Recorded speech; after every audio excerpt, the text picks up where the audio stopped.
ल साथीहरू कल्पना गर्नुहोस् त बचपनमा हामीले सुनेका थियौँ कता कता सुने जस्तो पनि लाग्छ कि कलियुगमा गएर मान्छेहरू यति साना हुनेछन् कि चनाको बुट्टालाई झटारो हान्नेछन् र मसुराको बुट्टामुनि छाया बस्नेछन् भन्ने कुरा सुन्थेँ।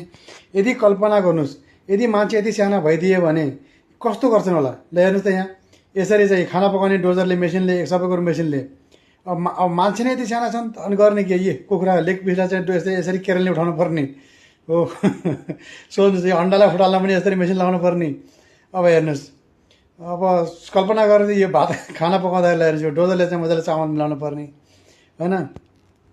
अब यसरी फ्राई गर्दाखेरि सबै कुरो मतलब हरेक काम चाहिँ मेसिनबाट हुन्छ।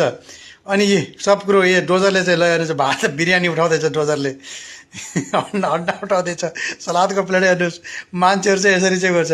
यति साना मान्छे भइदियो भने कस्तो होला चाहिँ एउटा कल्पना गर्नुहोस् त। हेरेरै अचम्म लाग्दो।